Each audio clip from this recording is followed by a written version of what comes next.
नमस्कार, स्वागत है आपका। आप देख रहे हैं इंडिया डेली। आपके साथ मैं हूं शिवम दत्त मेहता। वक्त हो चुका है आपके फेवरेट कार्यक्रम का, यानी पाटलिपुत्र की पॉलिटिक्स का। बात बिहार की करेंगे, बिहार की राजनीति की करेंगे और बताएंगे बिहार में क्या हो रहा है नया और राजनीतिक माहौल कैसा चल रहा है। दरअसल बिहार की राजनीति में एक नई करवट साफ नजर आ रही है। लालू यादव के बड़े बेटे और हसनपुर के विधायक तेज प्रताप यादव अब पूरी तरह से बगावती मोड में हैं, बगावती तेवर में हैं।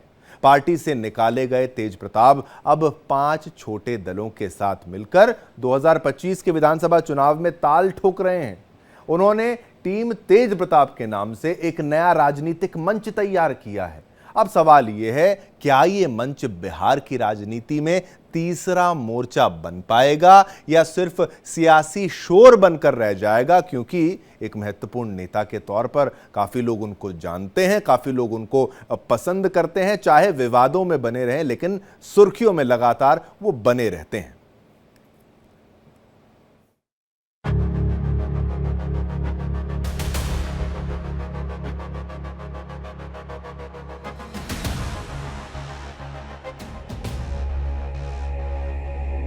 पटना के 5 स्टार होटल में तेज प्रताप यादव ने ऐलान किया कि वो अब किसी पार्टी के नहीं बल्कि टीम तेज प्रताप के नेता हैं। इस नई टीम में शामिल हैं विकास वंचित इंसान पार्टी, बहुजन जनशक्ति मंच, प्रजापिता जनसंघ पार्टी, वाजिब अधिकार पार्टी और संयुक्त किसान विकास पार्टी। कुल मिलाकर 5 छोटे दल अब तेज प्रताप के साथ हैं। तेज प्रताप ने साफ कहा कि टूटने की उम्मीद थी, लेकिन हम और मजबूत हो गए।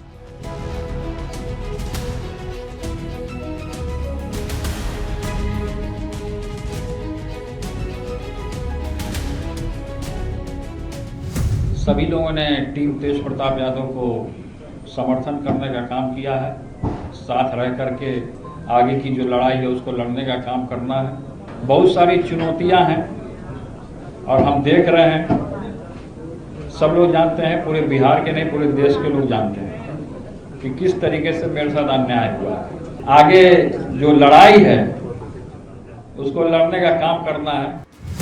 तेज प्रताप खुद को अब सामाजिक बदलाव का चेहरा बता रहे हैं।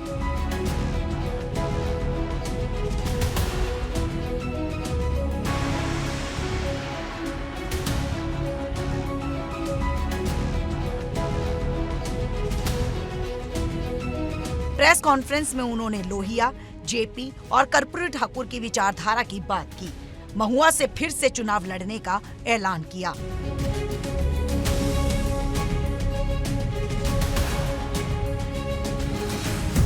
महुआ से दोबारा चुनाव लड़ने का ऐलान। उन्होंने कहा कि महुआ मेरा घर रहा है, यहाँ मैंने विकास के कई काम किए हैं। राजनीतिक मजबूरी में सीट छोड़नी पड़ी थी, लेकिन अब मैं फिर से मैदान में हूँ।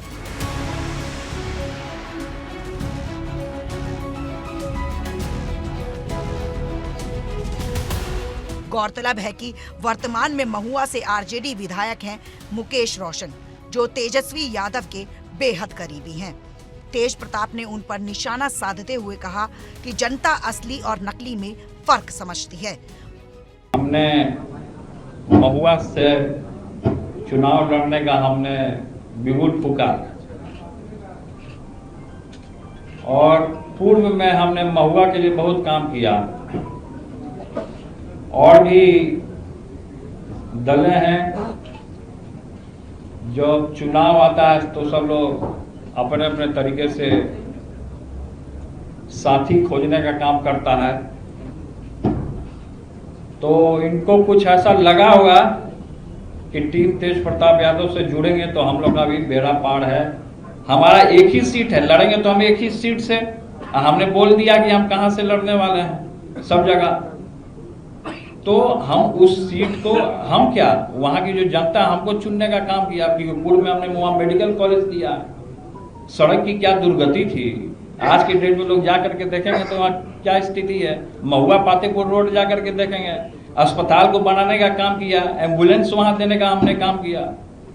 तो हम लोग एक साथ हो गए हैं और एक साथ होकर के अपनी लड़ाई को हम लोग लड़ने का काम करेंगे। लालू प्रसाद यादव के बागी बेटे तेज प्रताप यादव ने आखिरकार अपनी अलग राजनीतिक राह तलाश ली है। जिस तरह से तेज प्रताप यादव ने कल प्रेस वार्ता कर ये बताया कि 5 ऐसे छोटे दल हैं जिसके साथ तेज प्रताप यादव टीम तेज प्रताप गठबंधन में है। अब ऐसे में तेज प्रताप यादव ने ऐलान तो कर दिया है कि वो किस सीट से चुनाव लड़ेंगे, इस चुनाव में उनकी मंशा क्या है और किस तरह से वो इस पूरे चुनाव में तीसरा मोर्चा खोलने के लिए तैयार है। लेकिन वहीं दूसरी तरफ तेज प्रताप यादव का जो परिवार प्रेम है वो भी नजर आया। तेज प्रताप यादव ने एक बार फिर से दोहराया कि वो आज भी चाहते हैं कि तेजस्वी यादव ही बिहार के मुख्यमंत्री बने। लेकिन वहीं उन्होंने ये भी जिक्र किया कि तेजस्वी यादव भले बिहार के मुख्यमंत्री बनने के काबिल तो हैं, लेकिन तेज प्रताप यादव के सामने वो कभी चुनाव लड़ने के काबिल नहीं हो पाएंगे। तेज प्रताप ने बिना नाम लिए मुकेश सहनी पर भी तंज कसा।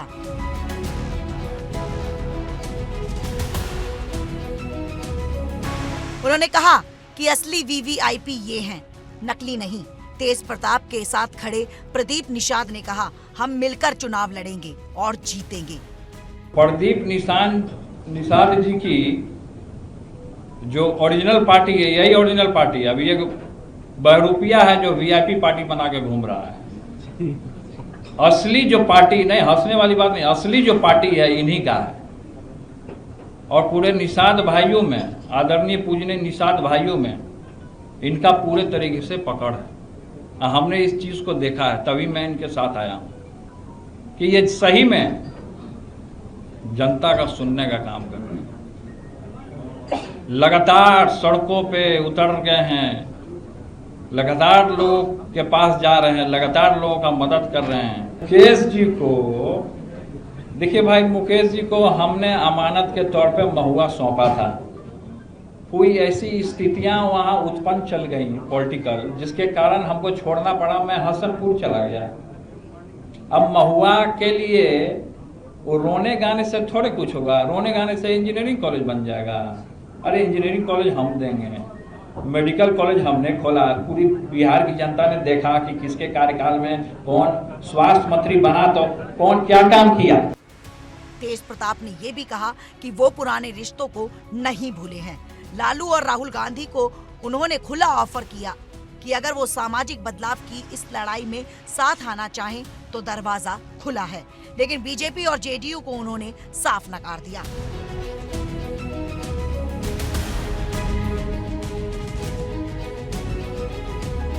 आगे की लड़ाई हम जानते हैं कि चुनौतीपूर्ण लड़ाई है। बहुत सारे लोग सोच रहे होंगे कि हमसे टकराएंगे तो चूर चूर हो जाएंगे। बहुत सारे लोग में मनसा है, लेकिन हम लोग की सेना तो छोटी है और आगे जिस तरीके से लड़ाई है, हम लोग का साथी एक अपने आप में बहुत बड़ा ताकत है। अभी से बहुत सारा लोग लगेगा और अपने गठबंधन से जुड़ने के लिए और भी दल हैं, चाहे आरजेडी है, कांग्रेस है, उनको भी हम न्योता देने का काम करते हैं। अगर उनको जुड़ना है तो जुड़ सकते हैं, वो भी जुड़ सकते हैं। सब लोग एक साथ एक समर्थन हो तो अच्छी बात है।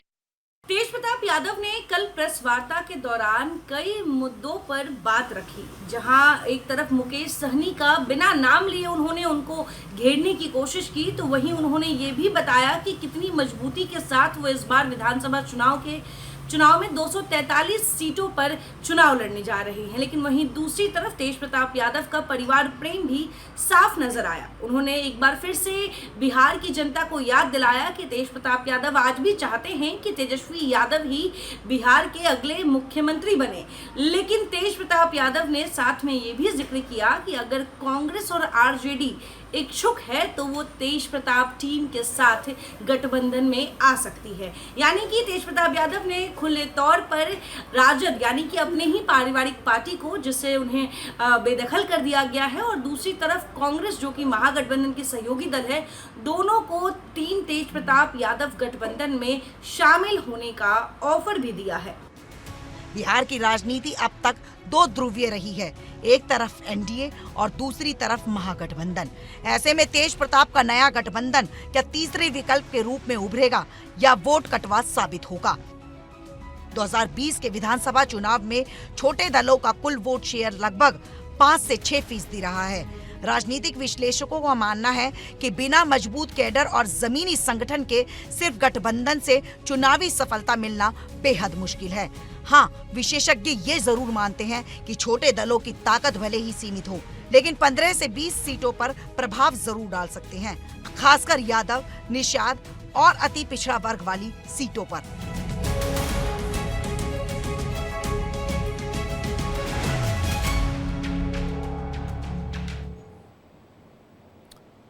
अब बिल्कुल सत्य है कि जितने छोटे दल हों उसको आप कम नहीं आंक सकते, उनका असर बहुत ज्यादा हो सकता है। वो वोटों को इधर उधर डाइवर्ट जरूर कर सकते हैं और उससे नुकसान भी हो सकता है, और पॉलिटिक्स में जरा सा नुकसान आपकी सीट को इधर से उधर कर सकता है। अब एक तरफ तेजस्वी यादव बिहार की सत्ता के लिए लड़ाई लड़ रहे हैं, दूसरी ओर बड़े भाई तेज प्रताप खुद को नया विकल्प बताने में लगे हुए हैं। लालू प्रसाद का परिवार अब 2 धड़ों में बढ़ चुका है, इसलिए बिहार में 2025 का चुनाव अब और दिलचस्प हो गया, इंटरेस्टिंग हो गया है। क्या टीम तेज प्रताप जनता को विकल्प दे पाएगी? क्या यह गठबंधन लालू परिवार के भीतर से निकला एक असंतोष है या फिर कोई गुप्त रणनीति? जवाब जनता के पास है। अब उधर बिहार में आपको बता दें, वोटर लिस्ट के रिव्यू का विवाद थमने का नाम नहीं ले रहा। चुनाव आयोग की ड्राफ्ट लिस्ट सामने आने के बाद विपक्ष और बौखलाया हुआ है। पटना से दिल्ली तक बवाल मचा हुआ है, घमासान है। संसद परिसर में प्रदर्शन हो रहा है और ओवैसी को यह कहने का मौका मिल गया है कि यह मुसलमानों के खिलाफ भाई साहब साजिश है।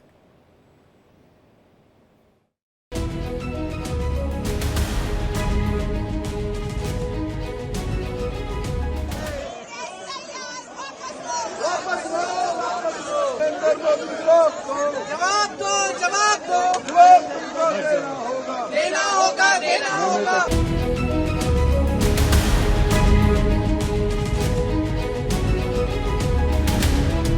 बिहार में मतदाता सूची के गहन निरीक्षण के बाद जो ड्राफ्ट वोटर लिस्ट आई है, उसने अलग बवाल खड़ा कर दिया है।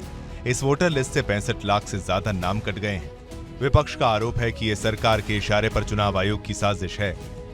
पहले बिहार में 7,89,69,844 वोटर थे, अब केवल 7,24,05,756 वोटर बचे हैं। कुल नाम जो कटे हैं 65,64,075 वोटरों के।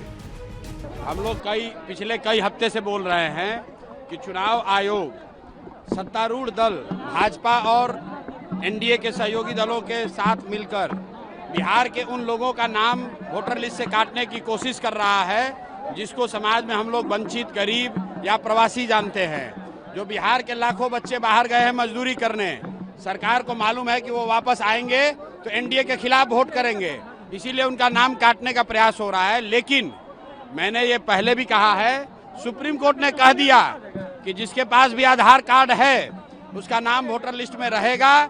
चुनाव आयोग को नागरिकता तय करने का कोई अधिकार नहीं है। और अंतिम बात, अगर 2-4 लोगों का नाम कट भी गया तो याद रखिए, अगर 100 में 95 आदमी का भी नाम वोटर लिस्ट में है तो वो 95 लोग ही भारतीय जनता पार्टी और नीतीश कुमार को हटाने के लिए काफी हैं। इनको कोई नहीं बचा सकता, इनको हटना ही है। अगर इस पर गौर करें कि किस रीजन से कितने नाम कटे हैं, सीमांचल से 9.8%, मिथिलांचल से 8.6%, भोजपुर से 8.54% और मगध से 6.98%, कोसी से 8%, जबकि चंपारण से 7.2%, वहीं अंग क्षेत्र से 7.12% नाम कटे हैं। इस ड्राफ्ट वोटर लिस्ट पर आरोप लगाते हुए एआईएमआईएम के सांसद असदुद्दीन ओवैसी ने सोशल मीडिया प्लेटफॉर्म एक्स पर आरोप लगाया कि जहां जहां मुस्लिम वोटर ज्यादा हैं, वहां ही वोटर लिस्ट में ज्यादा कटौती हो रही है। बिहार के एसआईआर का नतीजा साफ है, 56 लाख लोगों के नाम काट दिए गए हैं। सबसे ज्यादा नाम उन जिलों से कटे हैं जहां मुसलमानों की आबादी ज्यादा है और जहां के लोग रोजगार की तलाश में मजबूरी में देश के दूसरे हिस्सों में पलायन करते हैं। इस तरह की प्रक्रिया का नुकसान उन भारतीयों को उठाना पड़ रहा है जो सबसे कमजोर हैं, जिनके पास उनके वोट के अधिकार के सिवा और कोई आवाज नहीं है। बिहार में वोटिंग लिस्ट पुनर्निरीक्षण के मामले पर बवाल थमने का नाम नहीं ले रहा। जहां एक तरफ विपक्ष लगातार इस मामले को लेकर हमलावर है, जनता के बीच जाने की बात कर रही है, वहीं दूसरी तरफ अब ये पूरा मामला जो है वो सुप्रीम कोर्ट एक बार फिर से पहुंचा है। आपको बता दें कि चुनाव आयोग ने अपना पहला ड्राफ्ट जारी कर दिया है, जिसमें बिहार के वोटर्स ये देख सकते हैं कि उनका नाम उस सूची में है या नहीं। अब ऐसे में इस प्रक्रिया के दौरान 65,60,000 वोटों को सूची से हटाया गया है। चुनाव आयोग का कहना है कि वो 65,60,000 नाम वो हैं जो मृत हैं, या फिर जिनके पास 2 वोटिंग आईडी कार्ड रहा है, या फिर जो अपने विधानसभा में जिन्होंने बदलाव किए हैं। अब इन तमाम संख्याओं को मिलाकर 65,60,000 जो लोग हैं उनको सूची से हटाया गया है। जबकि चुनाव आयोग का तर्क है कि किसी पक्ष की तरफ से कोई आधिकारिक दावा नहीं किया गया। जिन लोगों के ड्राफ्ट लिस्ट में नाम नहीं है वो 1 महीने तक अपना दावा पेश कर सकते हैं। उधर इंडिया गठबंधन के सांसदों ने बिहार में वोटर लिस्ट के रिव्यू का विरोध करते हुए बुधवार को संसद भवन परिसर में प्रदर्शन किया।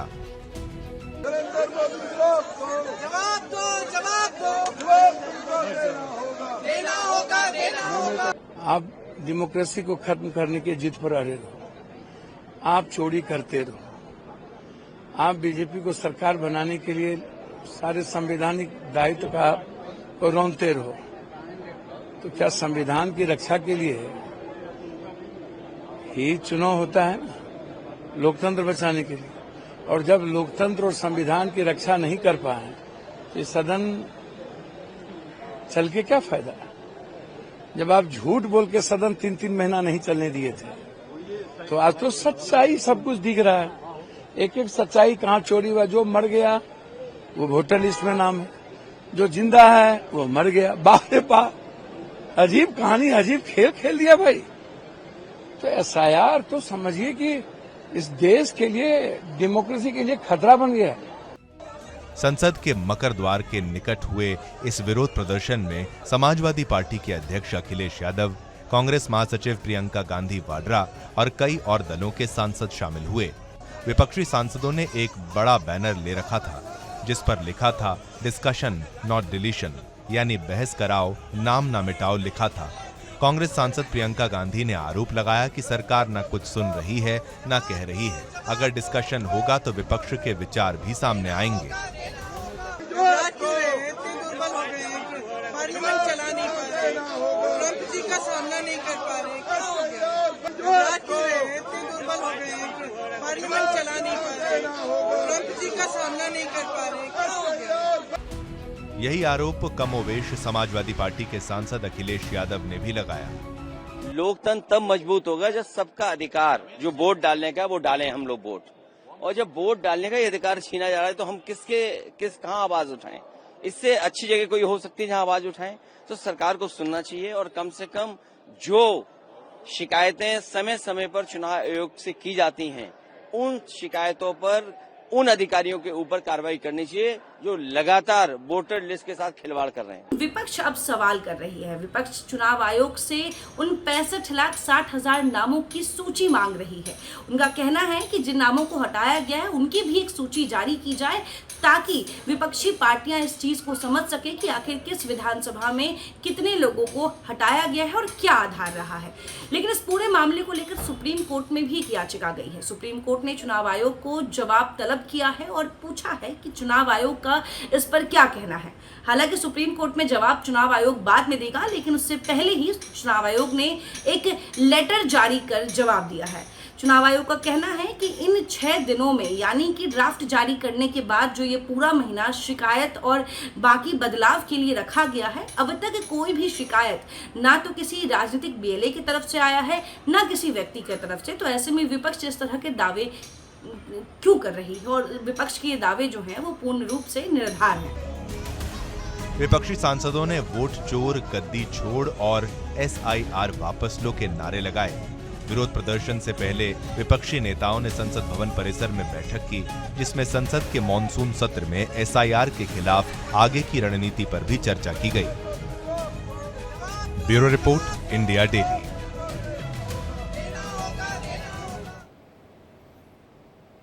चलिए आगे बढ़ते हैं, आपको और भी डिटेल से ग्राफिक्स के माध्यम से एक जानकारी देते हैं। आप देखिए, देश की राजनीति हो चाहे बिहार की राजनीति हो, यहां पर महिला वोटर्स सबसे अहम हैं और उनका वोट किसको जाता है ये तय करता है किसकी जीत होगी और कौन हारेगा। यानी जिसने भी जिस पार्टी ने महिला वोटर्स को साध लिया और महिलाओं ने जिसको वोट कर दिया, सरकार आप समझ लीजिए उसी की बनने वाली है। अब बिहार में बढ़ता महिला वोट, ये जानकारी आप जान लीजिए। अब 1995 से लेकर 2000 के दौरान पुरुष टर्नआउट महिलाओं से अधिक था, ये आप जानिए। 2005 में कुल टर्नआउट की अगर बात की जाए तो यहां 46 से 45% गिर गया। 2005 की अगर बात की जाए तो महिलाओं की भागीदारी 42 से 44% थी। 2010 से महिला टर्नआउट पुरुष से अधिक हुआ। यहां पर आप बदलाव देख सकते हैं कैसे महिला टर्नआउट जो है पुरुष से अधिक हुआ है। और आप ये देश की राजनीति में भी आप देखेंगे कि महिला वोटर्स ने जिस पार्टी को पसंद किया उसी की सरकार बनती है और फिर जो भी आप योजनाएं लेकर आते हैं, चाहे वो बीजेपी हो चाहे कोई भी पार्टी हो, वो ये समझ लेते हैं कि भाई महिलाओं के हित का अगर कोई हम यहाँ पर कोई ऐसा लाभ की योजना लेकर आएंगे तो शायद हमारी सरकार बन सकती है, और ये होता भी है। अब 2010 में ही आपको बता दें, महिला यहाँ पर 54.5%, अब वर्सेस पुरुष केवल 51.1%, यानी महिला ज्यादा। अब 2015 में आते हैं, वो भी आपको समझाते हैं, 10 तक तो समझाया। यहां पर 2015 में महिला 60.48% वोटर हैं और पुरुष यहां पर 53.32%, यानी महिलाएं जो हैं वो सरकार चुनने में अहम भूमिका निभा रही हैं। या आप समझ लीजिए उन्हीं का रोल ज्यादा यहां पर स्ट्रांग है, अहम है। अब 2020 में आते हैं, 15 तक की आपको बात हमने बताई। 2020 में महिला लगभग 60% आप देख सकते हैं और पुरुष यहां पर 54% के आसपास यहां पर जो है 54 से 55 के बीच में यहां पर नजर आ रही है। यानी जो भी महिलाओं के लिए किया गया, महिलाओं के हित के लिए किया गया, उसका लाभ भी देखने को मिला। और हाल ही में जिस तरीके से बिजली बिल को लेकर वो तमाम योजनाएं हैं, वो सीधा टारगेट है कि भाई घरों में किस तरीके से लाभ पहुंचे और फिर महिलाओं का जो वोट है, माताओं बहनों का, वो मिलेगा तो उस पार्टी को फायदा होगा।